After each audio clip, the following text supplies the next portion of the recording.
তত্ত্বাবধায়ক সরকারের বিষয়টা কিন্তু জুলাই সনদের আওতাধীন।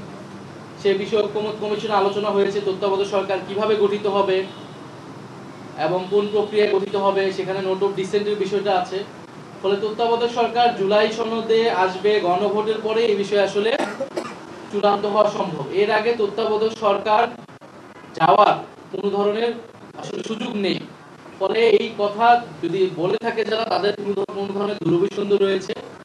আমরা ডক্টর মোহাম্মদ ইউনূস এই উপদেষ্টা পরিষদ আমরা মনে করি যে তারা সংস্কার বিচার প্রক্রিয়ার মাধ্যমে নির্বাচন করাটা তাদের দায়িত্ব, সেই কমিটমেন্ট নিয়েই তারা কিন্তু সরকার গঠন করেছে। তবে তাদের বিরুদ্ধে যে অভিযোগগুলো আছে সেই অভিযোগগুলো যাতে তারা বিবেচনা করে নিজেদেরকে পুনর্গঠন করে নেয়, উপদেষ্টা পরিষদের দক্ষতা যাতে বৃদ্ধি করা হয় সে বিষয়ে আমরা বলেছি।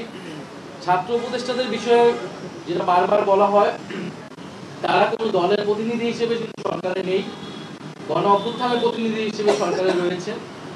ফলে অন্য উপদেষ্টারা যেরকম ছাত্র উপদেষ্টারাও সেরকম।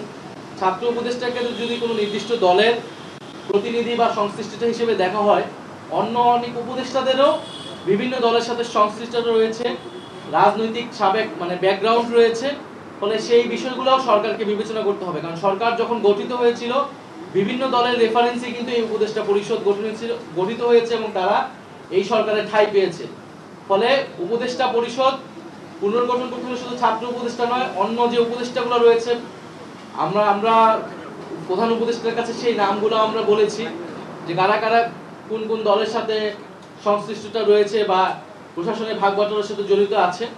ফলে সার্বিকভাবে এটা বিবেচনা করতে হবে। আমরা নির্বাচন কমিশনের ব্যাপারে অ্যাজ এ হোল আলোচনা করেছি যে আমরা নিবন্ধন পাওয়া থেকে শুরু করে এবং জাতীয় লীগ নামে যে আরেকটা দলকে নিবন্ধন দেওয়া হলো এবং শাপলা প্রতীক নিয়ে আমাদের সাথে কিরকম আচরণ করা হচ্ছে এবং ইশরাক হোসেনের মামলায় নির্বাচন কমিশনের যে অবস্থান ছিল এবং নির্বাচন কমিশন যে নিয়োগ কোন আগের আইনে যে নিয়োগ হয়েছে, ফলে পুরা প্রসেসে নির্বাচন কমিশনের যেই কার্যক্রম এবং নীরব প্রশ্নবিদ্ধ হয়েছে যে সেই বিষয়টা আমরা তুলে ধরেছি। নির্বাচন তো খুবই অল্প সময় এখন বাকি আছে, কিন্তু যদি শাপলা প্রতীক না দেওয়া হয় সেক্ষেত্রে আপনারা নির্বাচনে অংশগ্রহণ করবেন কিনা?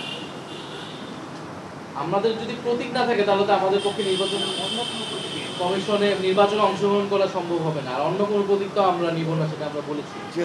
আমরা বলেছি নির্বাচন শাপলা কেন আমরা পাবো না তার আইনি সাংবিধানিক ব্যাখ্যা আমাদের দিলে তখন আমরা অন্য প্রতীকের বিষয়ে বিবেচনা করব।